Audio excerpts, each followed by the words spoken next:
ये इलेक्शन किशोरी लाल नहीं लड़ा, अमेठी की जनता, अमेठी का कार्यकर्ता और गांधी परिवार ने लड़ा ये। क्योंकि अमेठी की जनता के मन में गांधी परिवार के लिए बहुत प्रेम है। जनता तय कर देती है 5 साल में फिर बड़े बड़े का फ्यूचर। जब प्याज की महंगाई होती है तो वो कह देती है मैं तो प्याज ही नहीं खाती हूँ। उत्तर प्रदेश की सबसे चर्चित सीट रही अमेठी से नवनिर्वाचित सांसद किशोरी लाल जी हमारे साथ हैं बातचीत करने के लिए। सर, सबसे पहले तो आपको जीत की ढेर सारी बधाई। और क्या कहेंगे, अमेठी की जनता ने आपको जीत कर भेजा है? नहीं, ये जनता की जीत था और गांधी परिवार की जीत है। क्योंकि अमेठी की जनता के मन में गांधी परिवार के लिए बहुत प्रेम है, तो ये उसी का नतीजा है कि मैं यहाँ एमपी बन के बैठा हूँ। तो वहाँ की जनता और गांधी परिवार। लेकिन जिस तरीके से कहा जा रहा था कि स्मृति ईरानी जो वहाँ की सांसद रही हैं, मगर आपने पहली बार चुनाव लड़ा और पहली बार में ही जीत हासिल करी, तो आखिर इसके पीछे की वजह क्या है? क्या इसके लिए आप जनता को मानते हैं या फिर वहाँ की जो सांसद थी उन्होंने काम नहीं किया? क्या वजह लगती है आपको जीत का सबसे बड़ा क्रेडिट? काम सब करते हैं, ठीक है ना, लेकिन मतलब ये है कि वहाँ की जनता उन कामों से खुश है कि नहीं है, तो परिणाम जनता देती है। जब मैं 5 साल बाद मैं भी कहूँगा बहुत काम किया, लेकिन जनता उसको महसूस कर रही है कि नहीं किया। बात है जनता की। जनता तय कर देती है 5 साल में फिर बड़े बड़े का फ्यूचर। तो आपको चुनौती लग रही थी स्मृति ईरानी जब आपके सामने मैदान में थी? क्या आपको किसी तरह का डर या नहीं, देखो क्या है कि मैं 40 साल से इलेक्शन लड़ाने का ही काम करता हूँ, तो अपना लड़ना पहली बार हुआ, थोड़ा मुश्किल लग रहा था। लेकिन जब प्रियंका जी ने आके मेरे लिए कहा तो उस दिन से मेरे को इलेक्शन बड़ा आसान लगने लग गया। और वर्कर ने ये इलेक्शन किशोरी लाल नहीं लड़ा, अमेठी की जनता, अमेठी का कार्यकर्ता और गांधी परिवार ने लड़ा ये। सर, जिस तरीके से अभी यूपी में चुनाव होने जा रहे हैं, उपचुनाव होने जा रहा है 10 सीटों पर, उस पर आप क्या कहेंगे? और जो यूपी बीजेपी में अभी चल रहा है, ऐसे लग रहा है कि उसमें आपस में मतभेद है कई चीज़ों को लेकर, तो ऐसे में आपका इस पर क्या राय है? देखो, मतभेद तो बहुत पहले से चल रहे हैं उसके अंदर, क्योंकि टाइम टू टाइम चीज़ें आती रहीं बाहर, स्टेटमेंट भी आते रहे। लेकिन ये तो जैसे ज्वालामुखी नहीं होता, अंदर अंदर धधकता रहता है, तो मौका पाके फट जाता है। तो अब ये मौका हुआ कि पार्लियामेंट में पार्टी की दुर्गत हुई, तो ये ज्वालामुखी फट गया, ये है। तो केशव प्रसाद मौर्य दिल्ली में आके जेपी नड्डा से मुलाकात कर रहे हैं और जो भूपेंद्र चौधरी वो भी मिल रहे हैं, तो आपको क्या लगता है आने वाला भविष्य क्या आपको दिखाई देता है? क्या यूपी में आपको लगता है कि इंडिया अलायंस की सरकार 2027 में बन सकती है? ऐसा कुछ तो इन दोनों की मीटिंग में था नहीं, तो मैं तो क्या ही बता सकता हूँ कि उनके अंदर क्या हुआ, ठीक है। लेकिन अंदर बहुत कुछ हो रहा है। लेकिन जो आप नड्डा जी की और इनकी बात कर रहे हो, मैं उस मीटिंग में नहीं था, ठीक है। अगर होता तो मैं ज़रूर बताता आपको।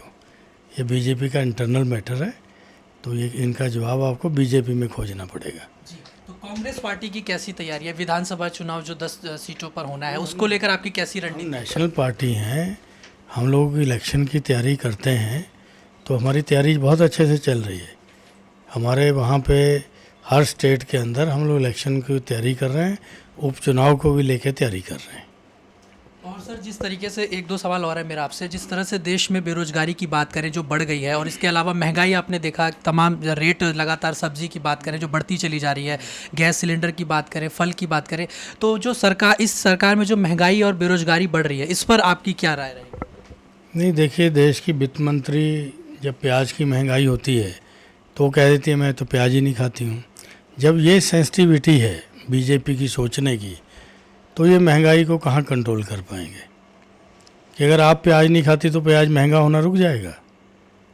तो ये इस तरह का, ये सेंसिटिव इशू पे इस तरह के जवाब देते हैं ये लोग। तो इनको महसूस ही नहीं हो रहा कि जनता किस तरह त्राहिमाम हो रहा है।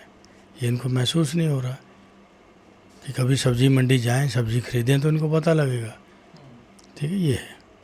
आप उत्तर प्रदेश से चुनकर आए हैं, अमेठी से, वहाँ पर ऐसे कई मुद्दे रहे, चाहे पेपर लीक की बात करें, अग्निवीर योजना की बात करें, ऐसे कई तमाम बातें हैं जिसको लेकर सरकार को घेरा जाता है। और बुलडोजर की कार्रवाई पे भी संजय निषाद ने कहा कि अधिकारी उनकी नहीं सुनते, और कई बार जो गरीब लोग हैं उन पर भी बुलडोजर चल जाता है, यानी अपनी सरकार पर सवाल उठा रहे हैं, तो इस पर आप क्या कहेंगे? नहीं, देखिए कि कोई भी जो है, जैसे बुलडोजर चलाना, ये चलाना है, ये कानून संगत होना चाहिए। कानून में अगर ये पावर बुलडोजर चलाने की तो ज़रूर चलना चाहिए, अगर कोई नजायज़ कर रहा है, ठीक है, उसका ये है। लेकिन कई बार क्या होता है, बुलडोज़र उन पे भी चल जाता है, गरीब आदमियों का, जिनका कोई दोष ही नहीं होता। ठीक है, गेहूं के साथ घुन भी पिस रहा है।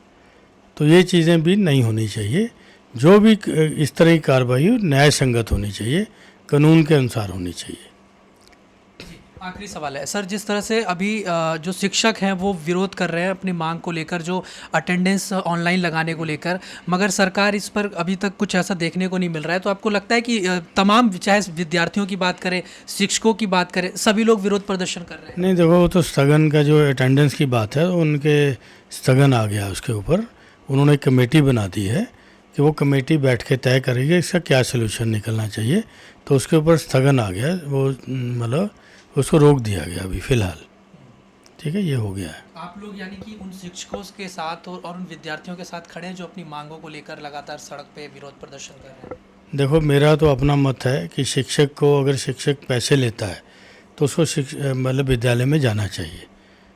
ठीक है, तो ये मेरा मत है। बहुत धन्यवाद सर। तो ये हमने बातचीत करी अमेठी के जो सांसद हैं किशोरी लाल जी से, जिन्होंने कई अलग अलग मुद्दों पर अपनी बात रखी और कहा कि जो हमारी सरकार है और जो कांग्रेस पार्टी है वो पूरी तरह से चुनाव में लड़ने के लिए तैयार है और निश्चित तौर पर इस उपचुनाव में कांग्रेस पार्टी जीतेगी। वीडियो जर्नलिस्ट अभिमन्यु के साथ मैं हिमांशु दुबे, डेली 24 भारत, दिल्ली। ये इलेक्शन किशोरी लाल नहीं लड़ा, अमेठी की जनता, अमेठी का कार्यकर्ता और गांधी परिवार ने लड़ा।